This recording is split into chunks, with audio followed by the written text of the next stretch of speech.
দর্শক, গুরুত্বপূর্ণ একটি খবর। জুলাই অভ্যুত্থানে সহিংসতার তদন্ত প্রতিবেদন ফেব্রুয়ারির মধ্যে প্রকাশ করবে জাতিসংঘ।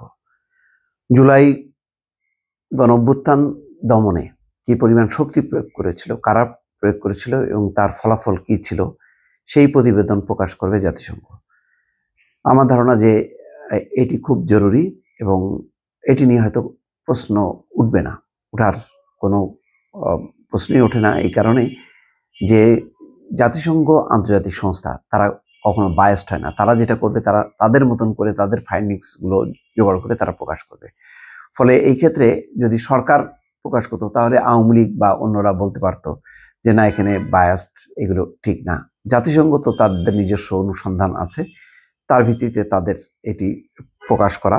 এবং এটা নিঃসন্দেহে, যেহেতু গণঅভ্যুত্থান দমনে যে গণহত্যা চালানো হয়েছিল সেটার ব্যাপারে বিচার চলছে, সুতরাং সেই বিচারের ক্ষেত্রে জাতিসংঘের এই ফাইন্ডিংসটা খুব গুরুত্বপূর্ণ হবে বলে ধারণা করা যায়। জুলাই আগস্ট অভ্যুত্থানে সংঘটিত সহিংসতার বিষয়ে জাতিসংঘের তদন্ত প্রতিবেদন ফেব্রুয়ারির মধ্যে প্রকাশিত হবে বলে জানিয়েছেন জাতিসংঘের মানবাধিকার কমিশনার ভলকার তুর্ক। তিনি বলেন, তদন্ত চূড়ান্ত পর্যায়ে রয়েছে। প্রতিবেদনটি প্রকাশের আগে জাতিসংঘের মানবাধিকার দপ্তর থেকে বাংলাদেশকে অবগত করা হবে।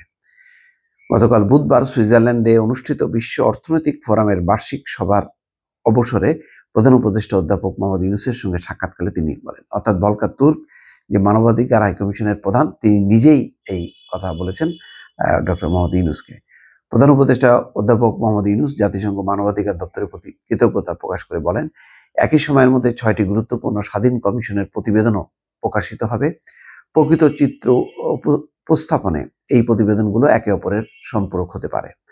এই সময় রোহিঙ্গা সংকট চলাকালে জাতিসংঘের মানবাধিকার প্রদানে সহায়তা চান প্রধান উপদেষ্টা। মিয়ানমার থেকে লক্ষাধিক নতুন শরণার্থীর কারণে বিগত কয়েক মাসে পরিস্থিতি আরও খারাপের দিকে গেছে বলে তিনি জানান।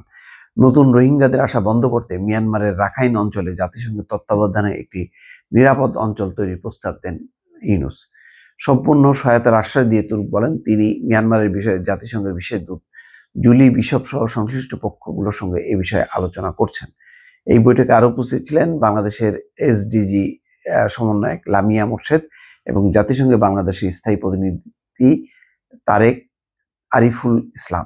যাই হোক, এটা খুবই গুরুত্বপূর্ণ বিষয়। জুলাই গণঅভ্যুত্থানে জাতিসংঘ যদি একটি প্রতিবেদন উপস্থাপন করে, এটা একটা বড় ধরনের একটা কাজ হবে, একটা সাফল্য হবে এবং নিশ্চয়ই তাদের প্রকাশ পাবে শেখ হাসিনার সরকারের সময় কি পরিমাণ দমন পীড়ন চালিয়ে তারা গণঅভ্যুত্থান সংগঠিত করেছে। এবং এই রিপোর্টটি প্রকাশের মধ্য দিয়েই অনেক বিষয় সামনে আসবে, যে বিগত 15 বছরে শেখ হাসিনা কি ধরনের দমন পীড়ন চালিয়ে, কি ধরনের জাল জালিয়াতির ভোটের মাধ্যমে ক্ষমতায় ছিলেন এবং তার ক্ষমতার ভিত্তি যে শুধুমাত্র জাল জালিয়াতি এবং দমন পীড়ন, প্রতিপক্ষকে হত্যা, গুম, খুন, এগুলোই হচ্ছে তার চিত্র। সেটা বলার অপেক্ষা রাখে না। জাতিসংঘের মানবাধিকার বিষয়ক যে হাই কমিশন, তারা এর আগে 167 জনের গুমের বিষয় নিয়ে তদন্ত করার জন্য বারবার তারা বাংলাদেশে আসতে চেয়েছিল, কিন্তু সেই সময় সরকার কোনোভাবেই তাদেরকে আসতে দিতে রাজি হয়নি। যাক, এখন আর সেই বাধা নেই, সেই প্রতিবন্ধকতা নেই। জাতিসংঘ ইচ্ছা করলে স্বাধীনভাবেই সেই তদন্তগুলো করবে এবং সেই বিষয়ে অন্তত ইমিডিয়েট যে ঘটনাটি ঘটেছে গত জুলাই আগস্টে, সেই ঘটনাটি তারা প্রকাশ করবে। দর্শক, ভালো থাকবেন। আল্লাহ হাফেজ।